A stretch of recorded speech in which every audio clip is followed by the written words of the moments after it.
So firstly, I thought I'll just introduce myself and give a little bit of the context politically, actually, in terms of why this session is just so important.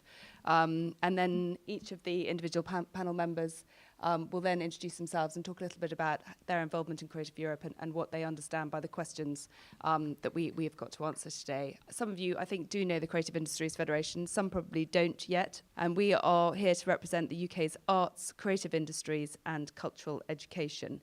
So we have members across all the 14 subsectors of the creative industries, from fashion to performing arts to music, advertising, etc.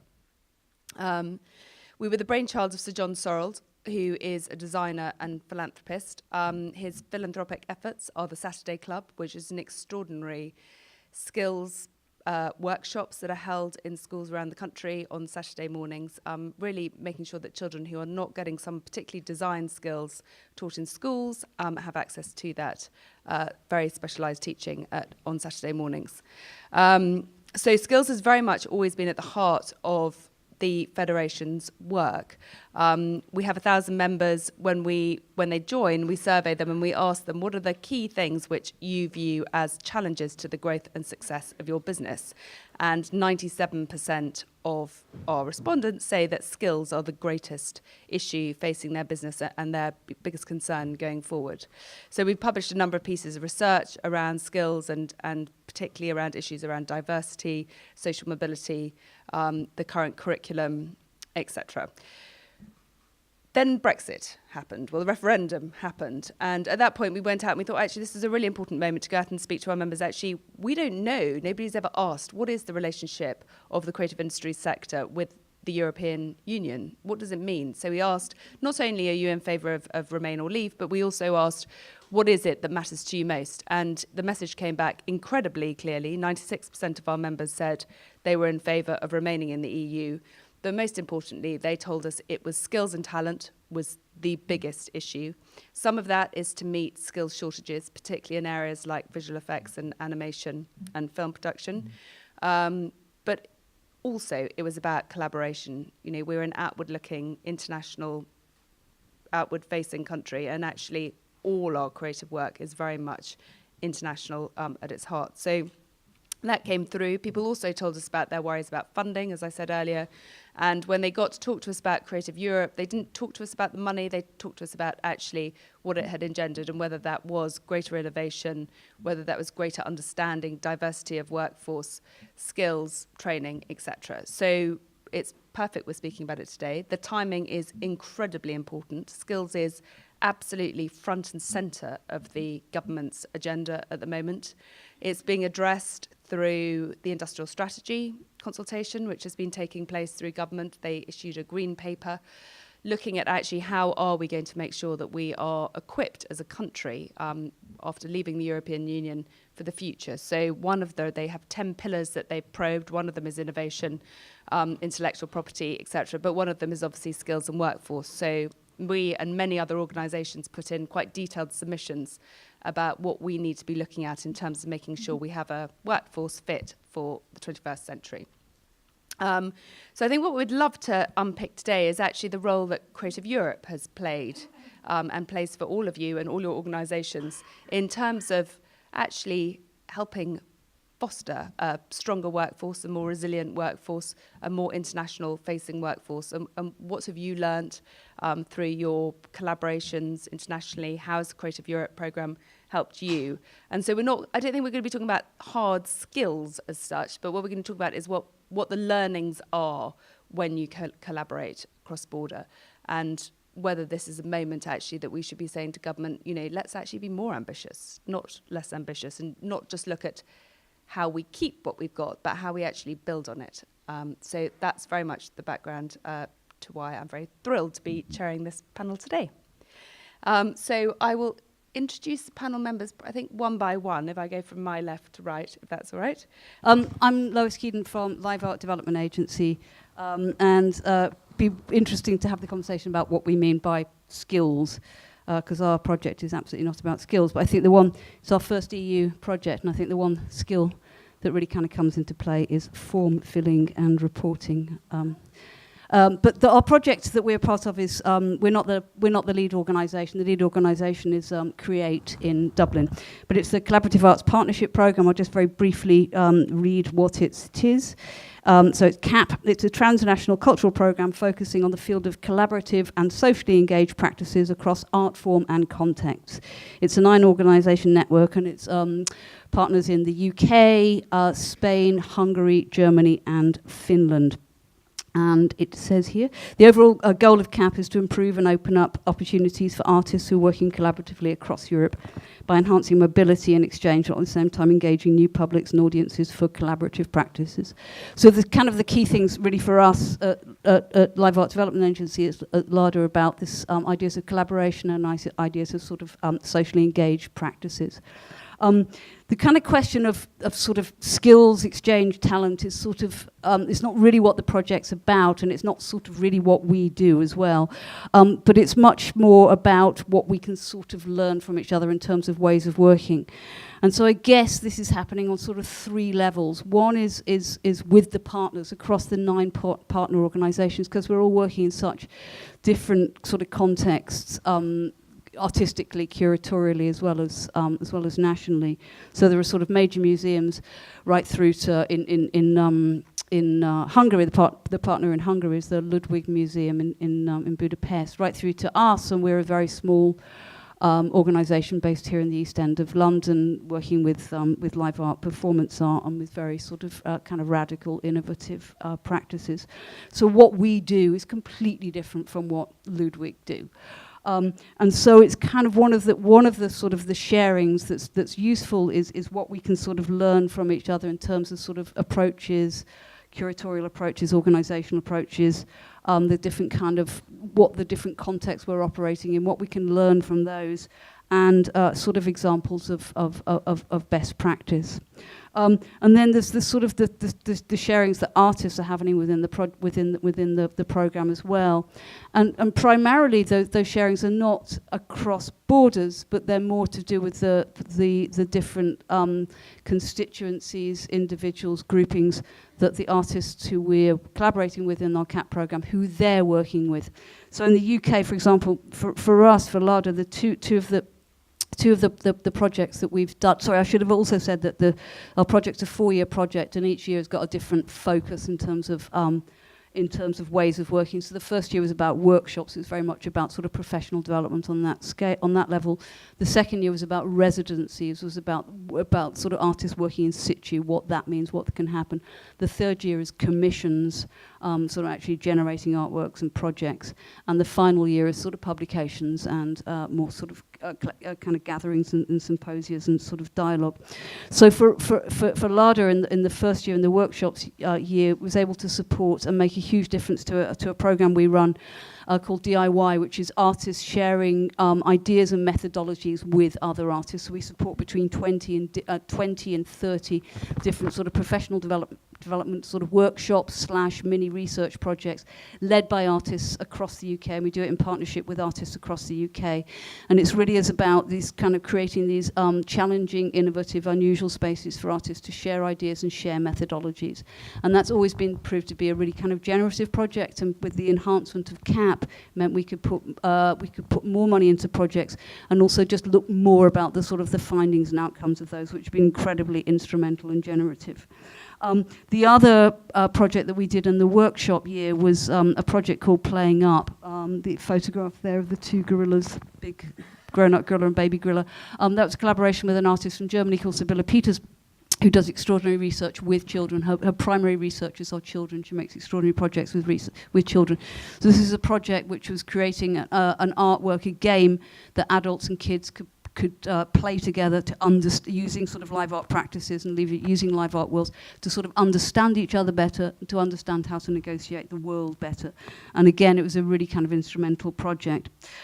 But the third sort of way that artists are sharing and that we're learning through this project is not so much about skills, but it's about methodologies. And because so much of the work we're doing in our CAP program is around socially engaged practices, which is so context specific, it'd be impossible to to take a project that had been developed in a sort of suburb of Helsinki with heavy metal fans and just translate that to London. It just wouldn't work.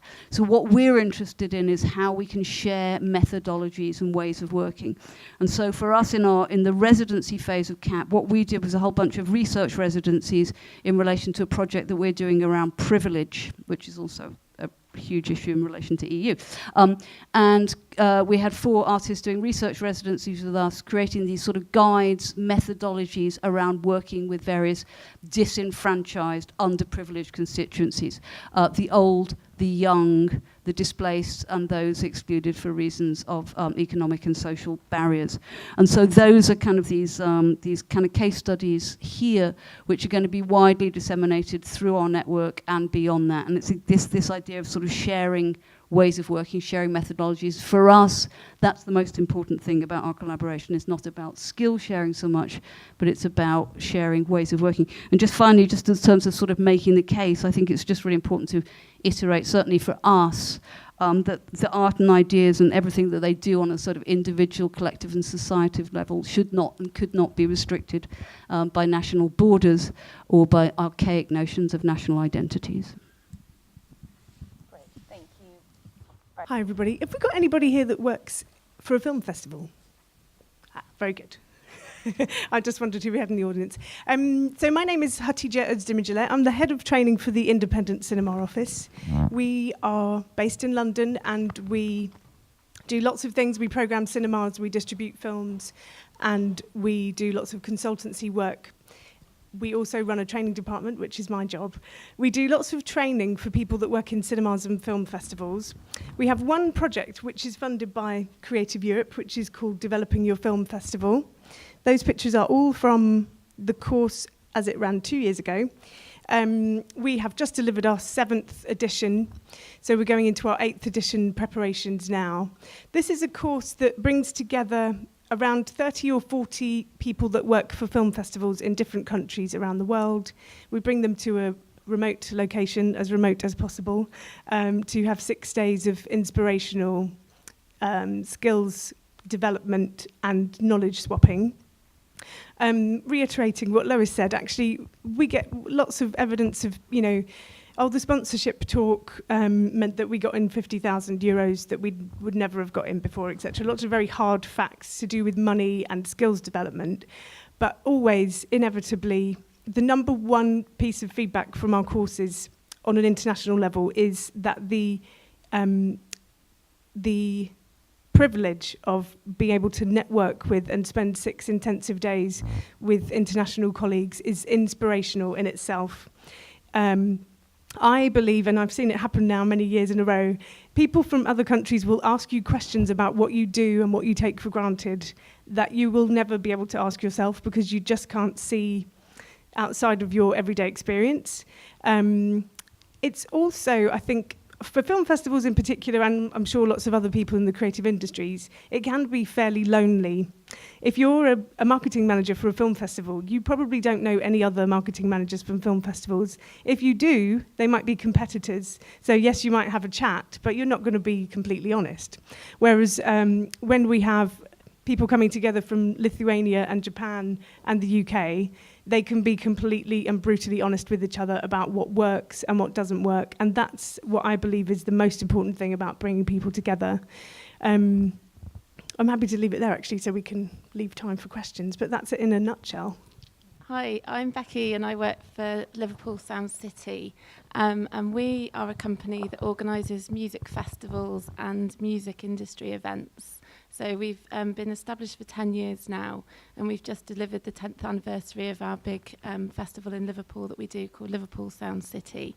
Over the years, we also run festivals and events internationally, so we work annually in New York to take artists over there to showcase in the biggest market for music. The US, we take artists over to South Korea every year to do showcasing at 2 festivals there. And we also work with a lot of international export organisations and international artists that come and play at the festival we do in Liverpool. And around the year we run training programmes for young people that want to get into the music business and people that don't have access to formal routes to education like university and college education. So we do that from Liverpool. And we've been very lucky to be involved in a Creative Europe programme that was started last year, which is called the European Music Incubator. And that's a small-scale cooperation project, and it involves us, as we're one of the partners. The lead partner is actually an organisation in France called Trampolino, and they run something that I think wouldn't really exist in the UK, and that they run kind of a training and skills academy in Nantes for musicians, and they don't actually run any live events or anything like that, although they have live event spaces, but they're not open to the public. One of the other partners is also a university in Tartu, Estonia, and we also have a partner which is an arts organisation that's quite newly established that's based in Zagreb, Croatia. And the final partner is the city municipality in Genoa in Italy. So they actually have a really forward-thinking programme for developing artists and musicians.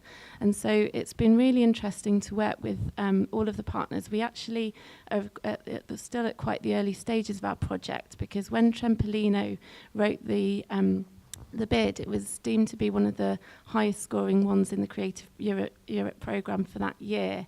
But when it actually came to getting together with all the partners and to talking about how it was going to be delivered, because it was very theoretical, some of the ideas that they had, we all sort of felt, well, they're not quite going to work in practice, because the idea of the programme is about encouraging musicians to be more like entrepreneurs, so that they can still do their creative practice day to day, but also to be able to have entrepreneurial skills as well.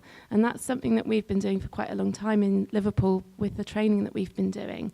But we found that was quite a new concept to the partners that we have in Croatia, who hadn't really worked in that way before. And also in Estonia, the partners that we work with there were quite a lot of their teaching for musicians is within universities, so to be able to deliver that sort of training to anyone that was a musician was quite a new thing as well. And so we're just at the very first stage of delivery, where we're going to be doing workshops in Liverpool, in Genoa, in Nantes and Zagreb, and I think that's all of them. And we're going to be doing workshops and taking musicians from each country to do each workshop, so that they can learn about different aspects of the music business. We've all had to come up with a different thematic, and it's really interesting to see how everyone's approached that, because we've all come at it from completely different ways. And I think for us, it's been the great thing about doing this project is that we're able to work on something very tangible with the partners that we're working with. So although before we've worked internationally, we've had lots of input from artists and different organisations that have come to work with us in the UK. In Europe, we haven't actually been able to work on a project that's lasted for a 3-year period, as we are doing now, and it's just amazing to be able to kind of understand the different ways of thinking and the different ways of approaching the project that we've learned from our different partners. And I think what is going to really benefit the musicians is going to be able to work with each other, on a long-term basis for just over a year, and to be able to go to different workshops in different countries, which I think will help help them with their skills, but also really help them with their creative practice as well. So it's been quite a challenging project at times, but it's been fantastic. And we're actually going to be part of another Creative Europe project this year as well, which is about sharing best practice within festivals with 9 partners. So I'm looking forward to seeing kind of what the different angles are that people come at for that as well. Thank you very much indeed. Well, I'm Danny Krausz. I'm based in Vienna. I'm running a film production company since almost 30 years now. I'm also teaching at the Music and Performing Arts University in Vienna. And I'm representing here a producers training program which was established under the first Media One flag already, and has moved on until Creative Europe, and is one of the strongest training programs we have there. It works like that we, over the years, the main course takes place in 3 parts. Every part has 1 week, in spring, summer, and autumn. And we do choose, we select about 50 participants throughout Europe, and we divide them into 4 individual groups, with half of the participants are joining with projects, the other half without projects. And what we do we go all through the phases of the film production field, and in the final session, the participants meet the industry. That means that they're presenting, pitching their projects to financiers, to television commissioning editors, to broadcasters and distributors, and possible future co-producers as well. And when I started my business out of Vienna, Austria is a small country. It was pretty much early clear that doing film on an international basis will not last with the sources available in Austria. So for me, right from the beginning, it was clear to co-produce with other countries. So I joined as a participant to EAVE in 1992, which was a big change to my experience and to the future, because all of a sudden you have a network throughout Europe. You meet that network individually during that course. And being together for 1 year at least means that you have allies, people you can trust, people same stage of development. And what we do within those 4 groups, led by 4 individual group leaders, that we develop each of the projects. It's a vast variety of filmmaking, from VR to television series, documentaries, feature films, whatever comes to the table and is solid enough to be developed. So we address all the issues we may find within a group out of 12 to 15 people, with a most possible variety and cosmopolitan approach to those projects, which always increases your knowledge about filmmaking, the international abilities to market films in other countries. And still today, I'm going there for twice a year, looking at the individual trainings going on with the participants. It is needed. Cultural diversity and to learn from each other does never stop. It starts from every single project again, where you want to put the project, where to market the project. And even though not necessarily the projects all have to travel, but at least to know why it shouldn't travel even, for example. It's also good to know that you have a local project in your hands, which doesn't necessarily need to be put on an international scale. So that's for the moment, I think, now. Brilliant. Thank you. So I think that's quite interesting. We've covered some of what I would say is the practical benefits of Creative Europe funding, where there are certainly obviously sort of courses, schemes, projects which are very, very specifically funded and designed to increase skills and training, whether that's in entrepreneurship or whether that's in actual the festivals. And then you have the sort of serendipity of actually being involved in these Creative Europe networks, and actually what it means, what it brings beyond actual training, but in terms of actually opening your eyes, improving your artistic practice by collaborating closely with others. And then there's the business, actually to know what is an international product and what is not, actually, in terms of being able to sort of bounce ideas off people in a forum, which is a safe forum with people you know. So there are obviously there are many different facets of what we could say are skills and best practice within this.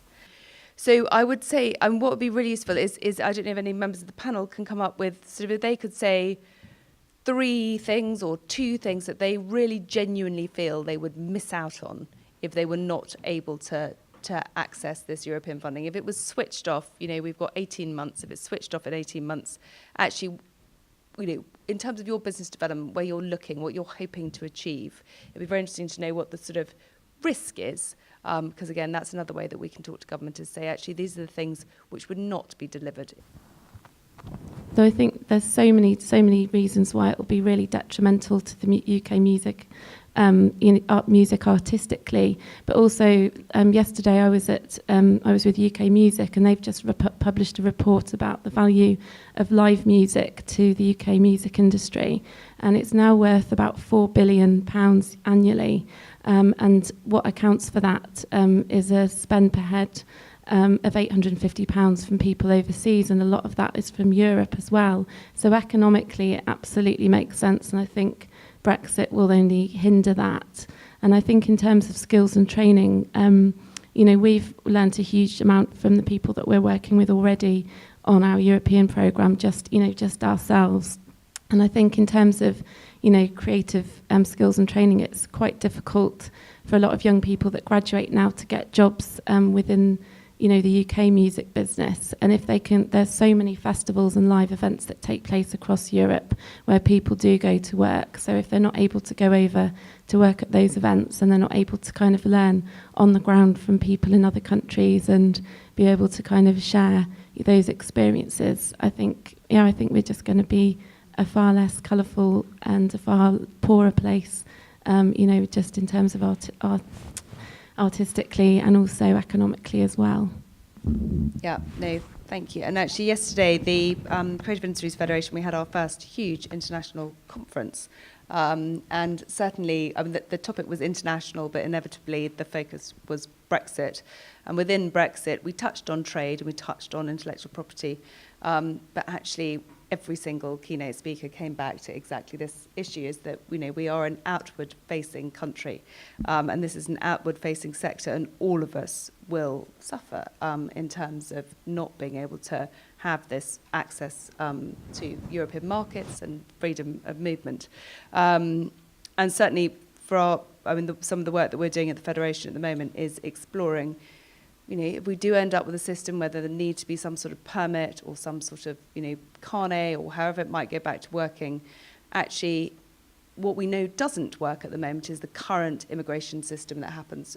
For non-EU, we know there are terrible problems with the various different tiers of visas. For example, there are no freelance visas, and given that 48% of the workforce in our sector is actually freelance. It's absolutely ridiculous whether you're an individual artist or whether you're working on a film, actually not being able to move freely with some sort of visa attached to that particular work status will be absolutely critical once we leave and enable musicians to travel, etc. So we're doing a huge piece of work on that, which will feed into government as well. So it certainly, as I say, it certainly is absolutely front of mind. And I also, just to say, one of the things is that we keep being reassured, because I'm in a position where I spend quite a lot of time talking to people in government, is we keep being reassured that they are listening and they do realise that potentially there will have to be sector deals for immigration, because actually we are a special-ish sector.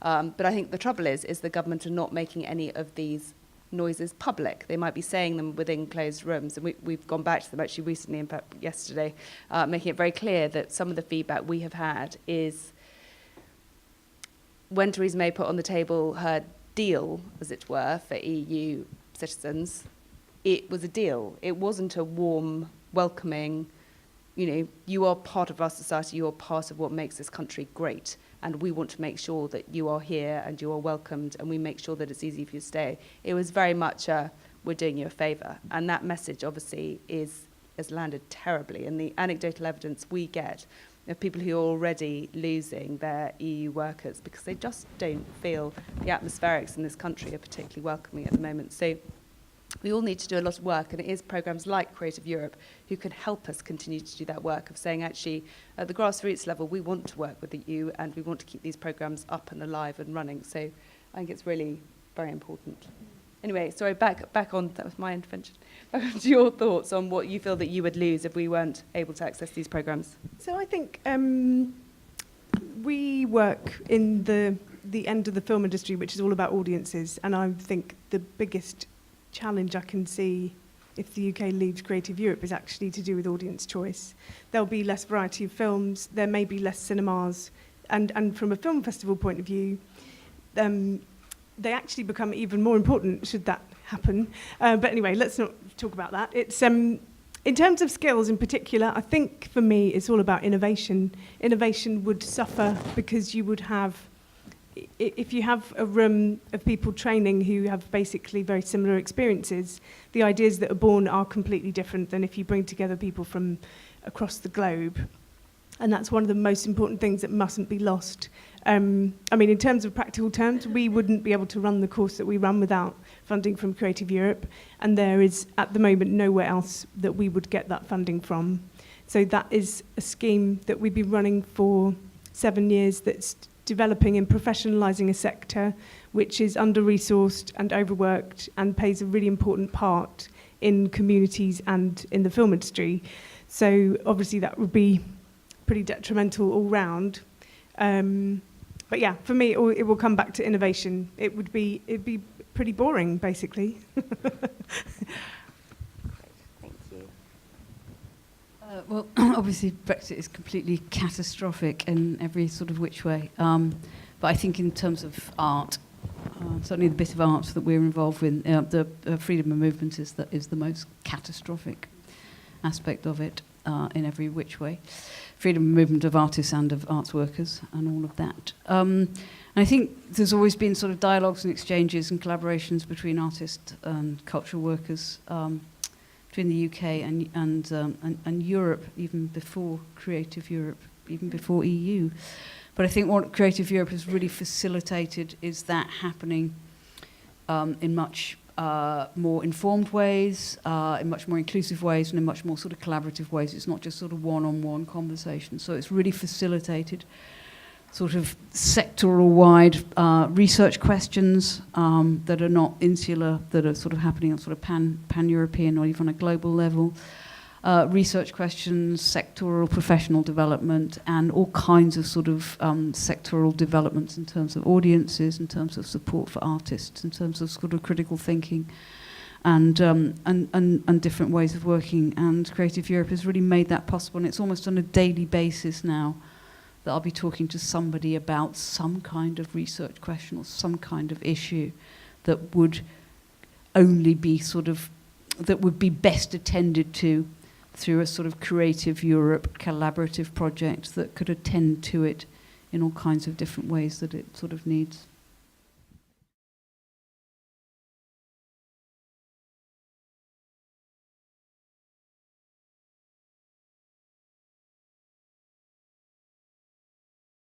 What we've done is we've looked at what the risks are, but actually, of course, there've got to be opportunities as well. So we, and certainly we are being very encouraged to look at the opportunities. And yesterday at our international conference, I mean, we had Nick Sirota speaking, who has just taken over at the Arts Council. We had Tristram Hunt speaking, who's just taken over at the Victoria and Albert Museum. And, you know, that's fresh blood. Well, they're not, I mean, they're moving around a bit, but they are fresh thinking at new places. And both of them took the opportunity to make some quite big, positive, bold announcements. And certainly, Tristram Hunt at the V&A has said they are massively upping their international programme. And he put out his map and he said, this is the number of places we are collaborating with internationally in the next 18 months. And actually, we're going to use this as an opportunity to say, do you know what? It doesn't matter about Brexit. We can continue to be relevant and international and engaged. So that was great. And then Nick Sirota gave a really great speech about, you know, why basically we are all international. This isn't going to stop us being international. And in fact, he announced at the same time that they will be delivering a fund for individual artists, in fact, to help. Yes. So it was called the World Stage International Opportunities for UK Arts and Culture. So that was announced yesterday. So it is actually saying, do you know what we are? It's shone a light on how much it matters, but actually let's be really practical and work out what the next steps are. So that was going to be my next question, is we know Creative Europe has worked and it's brilliant and we don't want to lose access to it, but actually what can we do to improve our international engagement? And if you could sort of wave a magic wand, what would you be doing internationally in a couple of years' time, with or without Creative Europe, or is there a way, if we remain in Creative Europe, to be doing even more than you're doing at the moment? and I'm going to start unfairly with Hatice. Never mind. It's interesting, actually. I didn't explain at the beginning, but we are quite often asked to deliver training in other countries. Again, so that's training in a country. Everybody in the room is from that country. And we do it a lot, and of course it has impact. We do lots of UK training. But the thing that happened with Creative Europe a couple of years ago was actually, interestingly, you were allowed some non-Europeans on your training course all of a sudden. And actually, going back to your point about Europe maybe isn't the be-all and end-all, we've seen some amazing things happen by having some non-Europeans in the room. And if this wasn't being filmed, I would be more frank. But let me just say, when you have some North Americans in the room who have never had public funding, and they're talking to these Europeans that are completely reliant on public funding, sparks fly, and it's really fascinating. And then you throw in the Japanese lady who's like got completely different experience, and it's just absolutely fascinating. So I believe, in terms of what I'd like to be doing in a few years, is actually running international courses that have maybe more than 20% from outside Europe. And keeping that dialogue going. It will always be very, very important that you get humans in a room, turn off the phones, and actually talk to each other. That's the thing I would focus on. In terms of positivity, let me try and turn this round. I think it probably will be quite important that we convince the powers that be that we remain in Creative Europe. I'm pretty hopeful that that's quite obvious, but I'm very biased because I've worked in it for nearly all of my career. I've been interacting with Creative Europe. For me, it's just bloody obvious. So I hope that that's clear to politicians as well. But we will see what happens over the next few years. I don't know if I answered your question. No, that's good. No, more than 20% of EU. No, but it's good. We've always worked globally, always. We sort of, we're London-based, but we're not London-bound, but we also sort of talk about, we collaborate equally with sort of Birmingham as we do with sort of Bangkok, really. So if there was a fund called Creative World, fantastic, bring it on. But right now, the only fund around is called Creative Europe, so that's the one we're talking about. Well, there are various other funds that may emerge, I think, in the course of the exiting process. There is. I mean, it's great to have a fund for individual artists. The Arts Council have sort of done it before, but that's not really that's not the issue, and that's not the issue we're talking about here today. It's not support for individual artists to go and do a gig somewhere. It's about the sort of sector-wide collaborations that are going to the heart of what culture's all about. Yeah.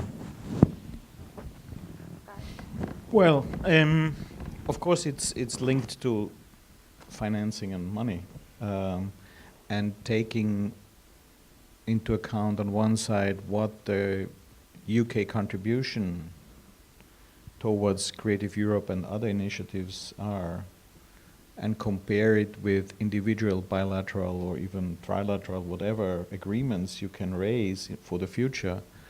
There is not comparable, but there has been an example in the past, because Switzerland never was part of the European community. They bought themselves in those various programs they wanted for their people. Mm-hmm. So it's a matter of fact that the treaties they have established over the years are even better than the ones we have in Creative Europe these days, because they have done it many years ago, and they continue their regulations, and they're better than the ones we can get out of Creative Europe. So they are on the lucky side, but it costs them a fortune. It's very, very expensive to participate in the various programs. But they do, and they do it maybe on a more selective, in a more selective way.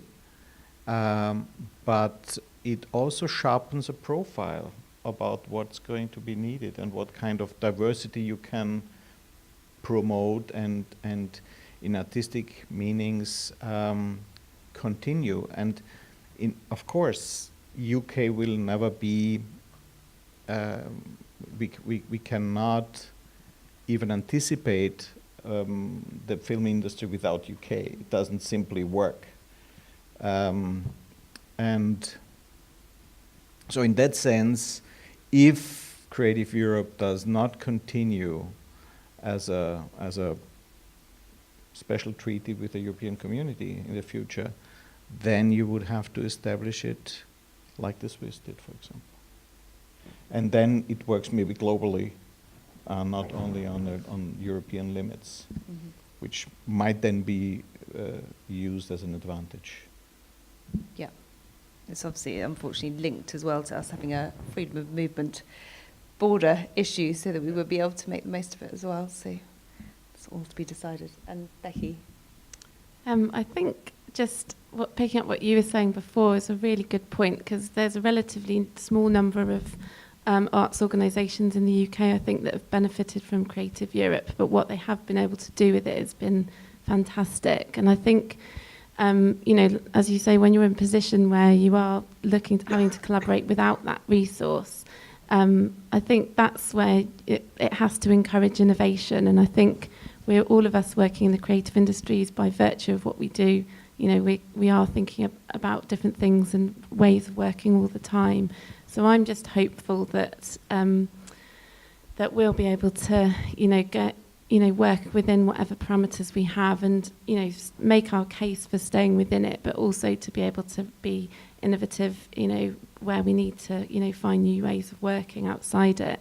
And I think for the UK music industry, it can be quite fragmented, and I think what happened with Brexit did kind of help to bring it together a bit more, because everyone was very, very adamant, predominantly, that they wanted to stay. I think it was a huge, you know, number of companies that did, and individuals that did. So, you know, I hope that if it can strengthen us all working together here in the UK, then that, you know, will, you know, help us, you know, make our case to still continue working internationally. And as you said, it doesn't mean to say that what we have here isn't still valuable and people won't want to work with us. It's just how we do that and how we work around the practicalities. I'm just going to finish by one thing, because I know that we have 5 minutes. So just one thing I was going to say is, the other thing is, so obviously you've got this fact that the publicly funded arts that we are fortunate enough to have in this country, and programmes like Creative Europe, are brilliant at nurturing that level of creativity. The other thing, which I think is really important about Creative Europe, is it takes funding outside London as well. And obviously we've got a big push by the Arts Council to make sure funding is happening in terms of the way that they're looking at funding their MPOs, or have just redistributed their funding. You've got the BFI's commitment to move their funding to look far more funding of outside London. I mean, I anecdotally, when we did our roadshow around the country and we went and spoke to 500 leaders across the UK about Brexit and the impact, certainly our findings were that Creative Europe has particularly amazing network and roots that spread far beyond London. And I think that is also something in terms of the context politically, in terms of how the government are looking at rebalancing. I think that's another thing we need to say is a very important part, is that it is very, very good at reaching parts of the country that maybe other bits of funding don't reach. So I don't know if anybody's got any views on that that they'd like to share in terms of experience they've had of that. Obviously, you're the Liverpool. Yeah, well, I think, Liverpool itself, you know, benefited hugely from the European funding it had for the Capital of Culture, and that was through ERDF funds. And, you know, without that, I don't think Liverpool would have been where it is. I know, Mike, you're much more knowledgeable about this than I am, really, I think. But I think, no, certainly, I think, you know, a lot of the collaborations that I've heard about with Creative Europe programmes have been with other parts of the country other than London, and I think it has been, you know, within the arts. It is through, you know, now having seen the Arts Council's recent portfolio, and we've just become an MPO actually in the last round, and so it has, you know, it has led to quite a big change. So yeah, I think it's just, you know, through funding streams, it can just help to make people think a lot more about what types of partners they have and where they might be, and not go for always the same partners that they might always work with, and work with very different people. Great. I'm not sure, Danny, if you have a view on the importance of funding outside London. It's slightly off the skills topic, but it's something I thought I'd raise anyway. Not really, because it's what I can say on general basis is that the sensitivity given to a program throughout Creative Europe, for example, it always keeps issues in the artistic scenery alive. And throughout EAVE, the producers training program, we have witnessed over the years the crisis in Spain, and we had a lot of participants coming from Spain to overcome their problems. So it's also a possibility to get a reflection on a wider scale, on a more international scale, to solve problems you're facing in your country.